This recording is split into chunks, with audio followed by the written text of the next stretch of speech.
What's up, guys? Welcome back to this tutorial series where we're going to learn a little bit more about functions. And with this, you guys have worked with functions from day one when we started going through these tutorials. And a classic case of a function is this main function here, where obviously in the previous tutorials you guys learned that the program or the compiler goes to this function first to run your programs.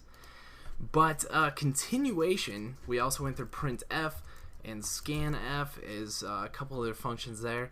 But functions allow you to quickly and easily write different parts of your program and then call them later in your program, and even other parts of your program as they get larger and different things basically tackle tasks for you. So now what we're going to do is have an extending function training right now.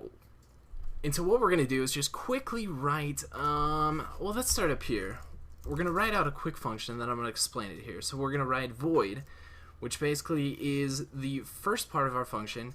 And void is basically telling our compiler that this function doesn't return any values, all right?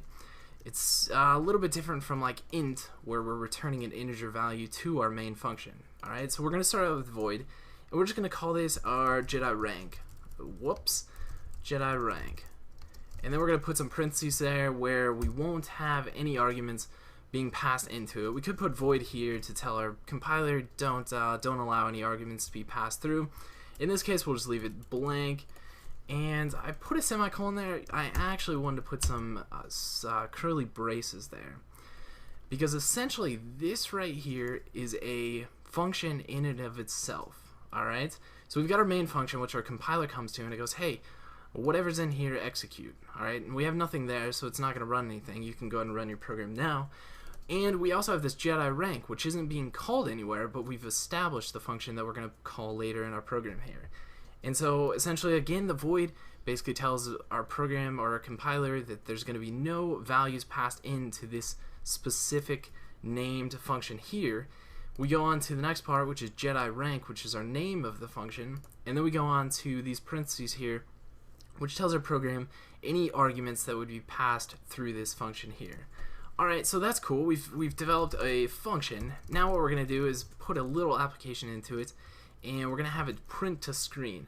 So in this case, our Jedi rank is, we'll say 14, and we'll go ahead and put a semicolon there to end our printf statement. Alright, so let's go ahead and run it, and I'll show you guys that, again, we have nothing on the screen. By establishing this function, we have done absolutely nothing but establish it. So now what we have to do is we have to go into our main function, which our compiler is looking at, and our compiler is looking in here and going, there's nothing there yet, give me something to do. And so we simply have to call our function now. And it's as simple as just going Jedi rank, putting our parentheses with a semicolon. Alright, so now you can run it, and you'll see that we get the returned result of our function being called. So essentially our compiler comes through here, goes through the main, it hits what is our new function.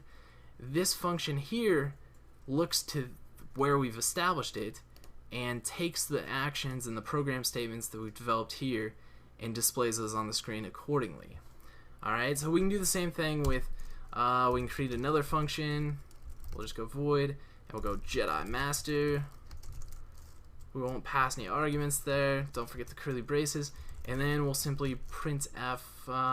In this case, we'll say, you are far away from me. And then a semicolon at the end. So again, you guys could run it. It wouldn't show anything but the Jedi rank at this point.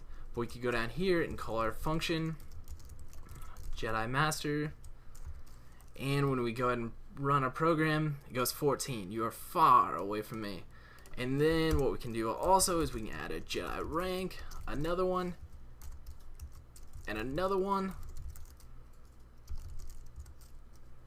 And you'll see if we run that, it's going to duplicate what our function is, what function we're calling. So that's the beauty of it, is we can go throughout our whole program, we can establish these different functions that essentially have a bunch of different things that your program's going to execute, and we can call them in different parts of our program to accomplish what is going to be the next big app idea. So we'll catch you guys in the next tutorial, and we'll catch you guys in the next tutorial.